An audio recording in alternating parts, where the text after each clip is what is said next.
you for the invitation.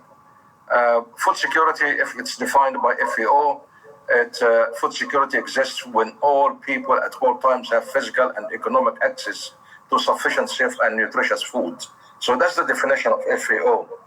However, the food security has three elements: the availability, accessibility, and affordability. And if you look at the increase on food demand over the decades and centuries, that's actually related to the population increase from 1950. If you look at these maps up to 2020, you can see the increase in number of population represented here by the size of the circles and also the intensity of the color. And if you look at the water availability of over 100 years, 1950 per capita were shared 12,050 cubic meter, expected by 2050 to go down by one third, 4,580 cubic meter per capita. Now, the drought and climate change, of course, affecting so many parts in the world, and this is really the farmers of California, which is still undergoing drought, and they say water equal to food and equal to show. So we need water to produce food. So food security is very much linked to water security and its availability. We need water to produce food. Water scarcity occurs when water supply is insufficient to meet water demand, and that's how we define water scarcity.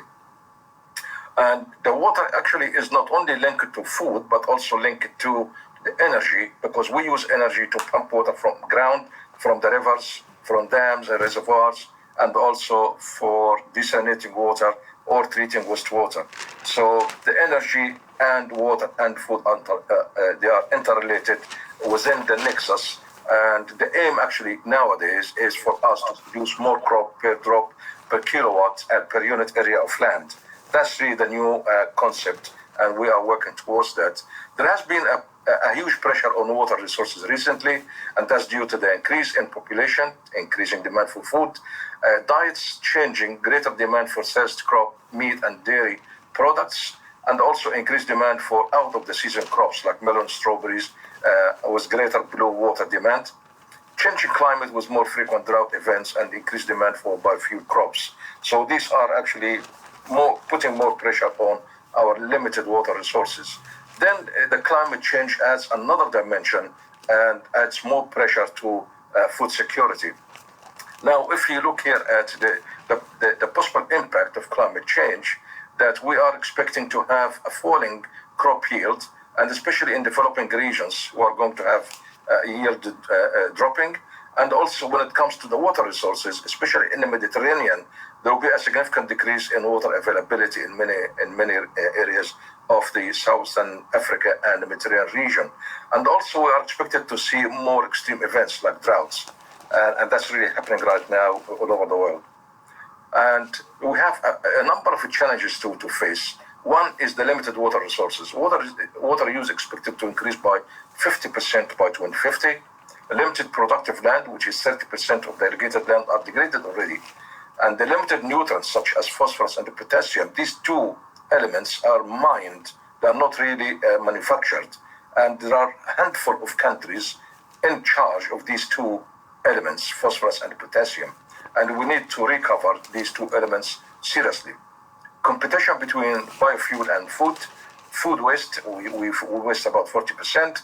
Acceptance of biotechnology, development of weatherproof, pest resistance, and the use of non-conventional crops. Still, we have some difficulties to introduce that to farmers. And the introduction of affordable and intensive precision agriculture. And how the water and food energy nexus concept can be implemented with the aim to reduce water footprint, produce more from less, and more crop per drop per kilowatt per unit area of land. Double food production to feed 9 billion by 2050. Climate change predicted increased vulnerability of agriculture sector in developing countries. Satisfying these demands while maintaining ecosystems, livelihood, fisheries, and biodiversity is a big challenge. And because of the gap between water supply and the demand, we have two options. One is to increase the water supply. Second is to improve water use efficiency. And if you look at the water use efficiency at the reservoir side, because of the evaporation and open surface there, it can go up down to 70%, and through the way the water is transported up to the field, the efficiency can go to 35% efficiency, which is quite low. Some farmers here in the UK, especially, we also faced the drought in so many years, and they started to have a floating solar panel, and that to minimize the evaporation. At the same time, it can produce energy for the farm. And we started also to look at minimizing the losses by evaporation and wind by using a low nozzles center pivot system or sprinklers as a way to improve the water use efficiency. The other thing we used in our project, Water for Crops, is to use drip irrigation subsurface, 10 to 12 centimeters below the surface, and we use twin drip lines, and we operate one drip line at a time, and we alternate between one drip line to the other. So by this, we could actually save 26% of water compared to the conventional drip, and 44% of the water when we use sprinkler. The other thing is to increase water supply, and increasing water supply can happen at different scales, from the roofs to micro catchments and also to macro catchments. So we harvest water at different scales, and also the cloud seeding is another way to harvest rainfall. And recently there's a project ongoing now, is basically to harvest the rainfall from the clouds by using electrical charge instead of silver iodide, because the impact on the soil and ecosystem by using those chemicals in cloud seeding. And also there is another way to obtain the rainfall from the clouds by using those vertical mesh nets, as this is what's example in Chile. And we actually harvest the water also from the greenhouse through the gutters. We collect the water, goes to the gutters and all the way to the system here, and we use that water to irrigate the greenhouses. And this example also from making the holes, the put zay, and this make it ready for the rainfall when it comes. Also bunds, circular bunds, this example for bunds in Syria and Burkina Faso. And this is example from Hydromet project we carried out in Tunisia, Lebanon, and Morocco, and we were harvesting water in mountain lakes. And this is another example, it's called underground dams, and this is example from the work done in Brazil in the area of Fortaleza and Recife, northeast of Brazil, where basically you make sections and you put plastic sheets to separate the sections, and the rainfall, when it falls, it will fall in each section, and there will be no water movement from one section to another. And this is how it looks like after the dam is built. You won't see anything, but you can see the divide between one section of the land to another. The other thing, of course, is to have artificial recharge of the rain or runoff to the groundwater, and that's actually happening in so many parts in the Arabian Peninsula. The other thing that we also looked at is the saline water availability, which is 99% of the water we have on globally.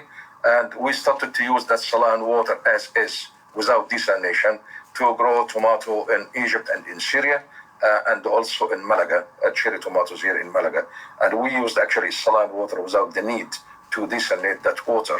In our recent work in India, we have been looking at the industrial wastewater, especially agro-industry. We have been using the water from the beer industry, Kingfisher beer, and we have been using that water actually after treatment to irrigate cereals. And also in sugarcane industry, we started to use that water to purify it through a different gravel filters, and then use it for aquaculture, where we can have some fish farms around.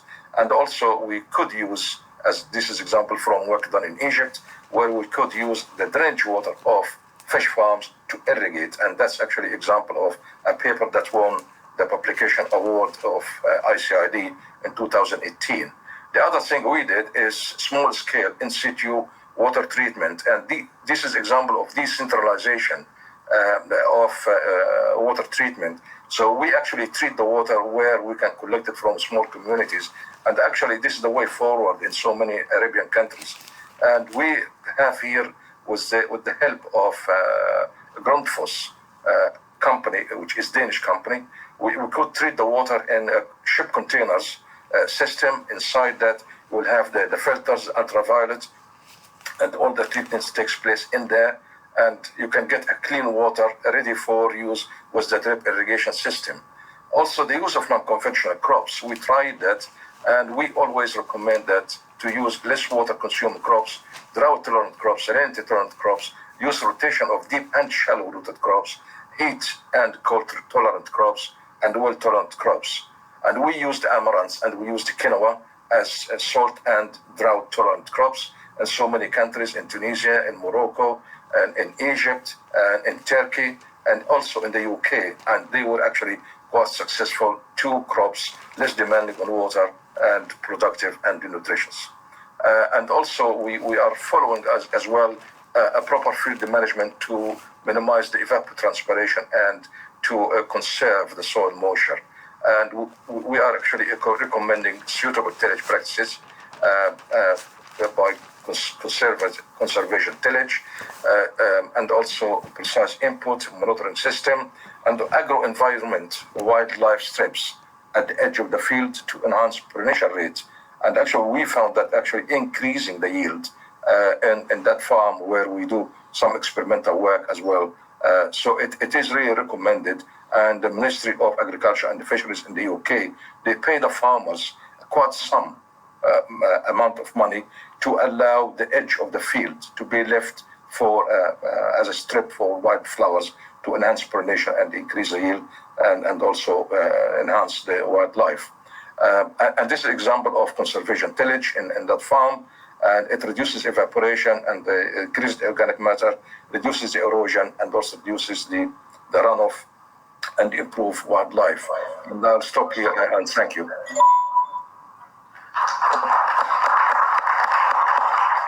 Thank you so much.